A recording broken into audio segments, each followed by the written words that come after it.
যে জুলফিকার মণ্ডলের বাড়িতে বোমা ছোড়া হয়েছিল, তাকে প্রাণে মারার চেষ্টা হয়েছিল, তথাপিও জুলফিকার মণ্ডল শাসকের রক্তচক্ষুকে উপেক্ষা করে আজও স্টুডেন্ট ফ্রন্ট, আজও আইএসএফের লড়াইয়ে সহযোগিতা করছে। আমি সেই জুলফিকার ভাইকে বলবো 2-4 মিনিট বলার জন্য। এ লড়াই লড়তে হবে, এ লড়াই জিততে হবে, এ লড়াই সুদূর প্রসারীয় লড়াই, এ লড়াই একদিনের নয়, দুদিনের নয়। তাই এই লড়াইকে দীর্ঘজীবী করতে হবে এবং এই লড়াইকে জারি রাখতে হবে। আগামী দিনে আমরা একটা শিক্ষা প্রতিষ্ঠানও বন্ধ হতে দেব না। আমাদের কোনো ছাত্রছাত্রী বলুন, ছাত্র খুন থেকে শুরু করে সমাজের বুকে কোনো অরাজকতার সৃষ্টি আমরা করতে দেব না। প্রয়োজনে আমরা আমাদের জীবন দিতে রাজি আছি, তবুও আমরা শিক্ষাকে বিনষ্ট করে খেলা মেলা আর মদকে এই পশ্চিমবঙ্গে জায়গা করতে দেব না, দেব না, দেব না। আজকের দিনে দাঁড়িয়ে এই পশ্চিমবঙ্গে কোথায় দাঁড়িয়ে দেখুন, আজকে যখন আমি বাড়ি থেকে আসছিলাম, ট্রেনে করে আসছিলাম, আজকের কথাটাই আপনাদের বলি, হয়তো মনে হবে গল্প। আপনারা দেখেছেন বর্তমান সময় কলেজে সেমিস্টার এক্সাম চলছে, কিছু ছাত্রছাত্রী তারা পরীক্ষার জন্য আসছেন ট্রেনে করে। আস্তে আস্তে আমি 1 ঘন্টা ট্রেনে ছিলাম, ওই 1 ঘন্টায় তাদের মুখে শুধু মদের কথা শুনেছি, ভোটে ছাপ্পা মারার কথা শুনেছি, মানুষকে মারের কথা শুনেছি, ক্যাম্পাসে কিভাবে ভোট লুট করে পরবর্তীতে ক্ষমতায় থাকা যায় সেই চিন্তা করেছি। তারা সেই চিন্তা করতে করতে আসছে। আজকের দিনে দাঁড়িয়ে আপনারা দেখুন, এই পশ্চিমবঙ্গে 8,500 শিক্ষা প্রতিষ্ঠান বন্ধ হতে চলেছে। তাদের ভিতরে সেই চিন্তাটুকু নেই। তারা এখনো পর্যন্ত স্টুডেন্ট, কিন্তু তারা ট্রেনে করে পরীক্ষা দিতে আসছে। বর্তমান সরকার এমনভাবে এমন একটা পরিবেশ, এমন একটা সমাজ তৈরি করে ফেলেছে যেখানে শুধু মদ, খেলা মেলা, নাটক এই সব দিয়ে ইত্যাদি দিয়ে ভরিয়ে রেখেছে। আজকের শিক্ষা প্রতিষ্ঠানগুলো বন্ধ করতে চলেছে একটাই, আনিসকে মারারও একটাই কারণ। আনিসের আওয়াজ ছিল শিক্ষাকে বাঁচানো, আলিয়াকে বাঁচানো, আলিয়ার জমিটাকে আলিয়াকেই দিতে হবে। মানে কেন্দ্র থেকে শুরু করে রাজ্য যে যৌথভাবে মানুষের নাগরিকত্ব হরণের যে চেষ্টা করেছিল, সেই এনআরসির বিরুদ্ধে আনিস দাঁড়িয়েছিল, তখনই এই পশ্চিমবঙ্গের মাননীয় মুখ্যমন্ত্রী মমতাময়ী সরকার তিনি চিন্তা করলেন না, কোনোভাবেই বর্তমান সরকার আপনারা দেখবেন বর্তমান সময় যখন এই স্কুলগুলো বন্ধ হচ্ছে, তখন আওয়াজ যখন তোলা হচ্ছে বিভিন্ন ক্ষেত্র থেকে, কিছু সময় সরকারের পক্ষ থেকে কিছু বিবৃতি আসছে, সেখানে বলা হচ্ছে ছাত্রছাত্রী নেই, কোথাও বলা হচ্ছে শিক্ষক নেই।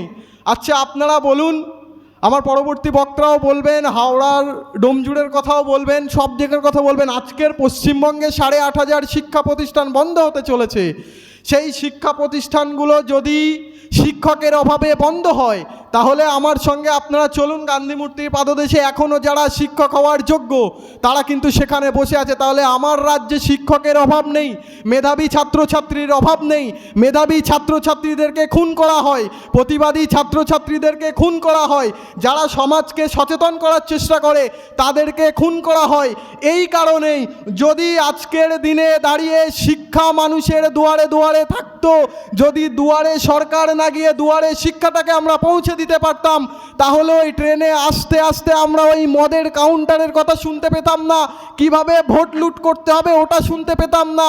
আজকে সন্দেশখালিতে, আজকে বলুন গোটা পশ্চিমবঙ্গে চোর লুটেরাজেরা যেভাবে রাজত্ব করে যাচ্ছে, এই চোর লুটেরাজ খুনি দাঙ্গাবাজ তারা কোনোদিন পশ্চিমবঙ্গে মাথা তুলে দাঁড়াতে পারতো না।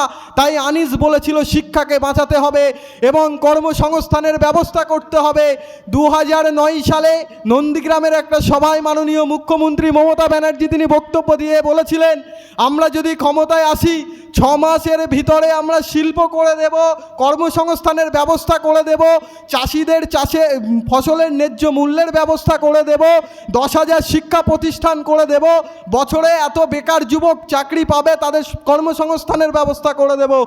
ঠিক 2011 সালে মাননীয় মুখ্যমন্ত্রী তৃণমূল কংগ্রেস ক্ষমতায় এলো।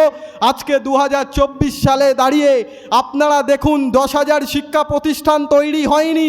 10,000 কেন, 10টা থেকে 100টা শিক্ষা প্রতিষ্ঠান তৈরি হয়েছে বলে জানি না, কিন্তু আজকে চক্রান্ত করে এই পশ্চিমবঙ্গে 8,500 শিক্ষা প্রতিষ্ঠান বন্ধ করতে চলেছে। আমরা স্টুডেন্ট ফ্রন্ট আপনাদের কাছে কথা দিচ্ছি, আনিস খানকে শপথ করে, স্বপ্নদ্বীপের স্বপ্নকে শপথ করে আমরা আপনাদের কাছে কথা দিচ্ছি, এই পশ্চিমবঙ্গের 8,000 কেন 8টা শিক্ষা প্রতিষ্ঠান এই মমতা ব্যানার্জিকে বন্ধ করতে দেব না। প্রয়োজনে আমাদের লাশের উপর দিয়ে যেতে হবে, তবুও আমরা রাজপথ দখল করে শুয়ে থাকব, তবে আমরা 8টা শিক্ষা প্রতিষ্ঠান বন্ধ করতে দেব না। আনিসের স্বপ্নকে আমরা বাস্তবায়িত করার জন্য যতটুকু প্রয়োজন আমরা ততটুকু চেষ্টা করব।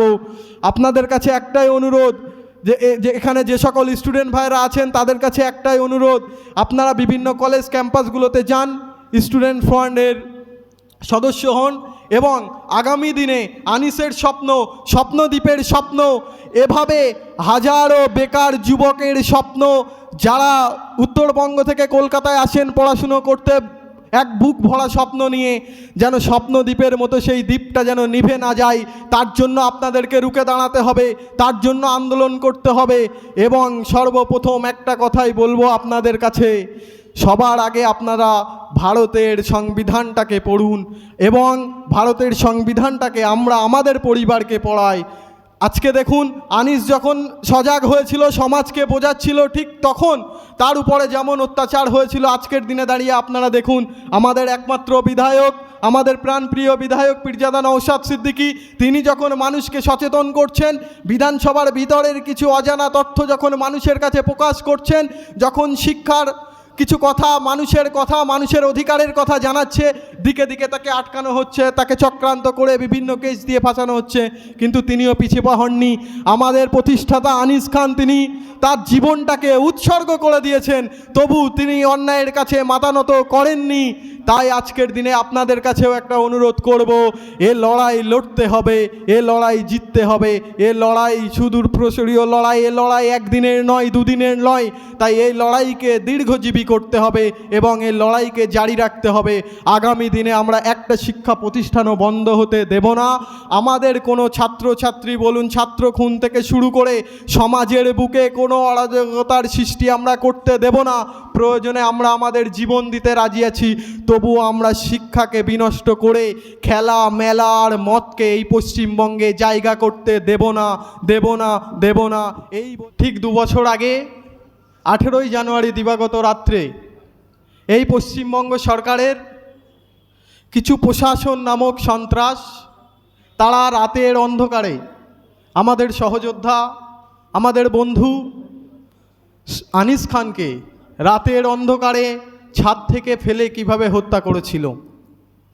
এর আগেও আপনারা বিভিন্ন প্রতিবাদ সভা দেখেছেন, প্রতিবাদ মিছিল দেখেছেন, থানাঘেরাও কর্মসূচি দেখেছেন, ডেপুটেশন দেখেছেন, কিন্তু কোনোভাবেই এই পশ্চিমবঙ্গে ছাত্র হত্যাকে বন্ধ করা যায়নি।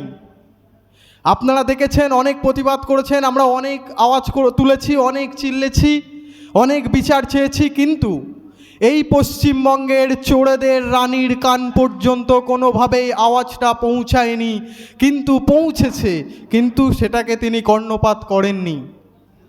তার কারণ হচ্ছে এটাই, আনিসের সংগ্রাম ছিল শিক্ষা চাই, শিক্ষা শেষে কর্ম চাই, সব পেটে ভাত চাই, জাত নয় ভাতের লড়াই।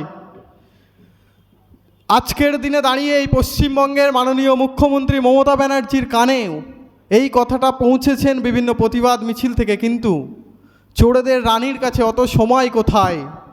আপনারা দেখেছেন, যে রাজ্যের মুখ্যমন্ত্রী একজন মায়ের কষ্ট যদি একজন মা না বুঝতে পারেন, যে রাজ্যে মেয়েদের ইজ্জত সম্মানের রেট বেঁধে দেওয়া হয়, আপনারা দেখেছেন যেখানে কোনো নাবালিকাকে ধর্ষণ করার পর, কোনো ছাত্রী বয়সে ধর্ষণ করার পর, তখন যখন তার সঙ্গে কোনো তৃণমূলের প্রধান বা প্রধানের ছেলের সম্পর্ক বা এমন কিছু তৃণমূল ঘনিষ্ঠ কিছু সম্পর্ক বেরিয়ে আসে, তখন তিনি কি ধরনের আচরণ করেন বর্তমান সময়ে আপনারা সেটা সন্দেশখালির দিকে তাকালেও দেখতে পারবেন। যাই হোক, বিস্তারিত ওদিকে আলোচনা নয়।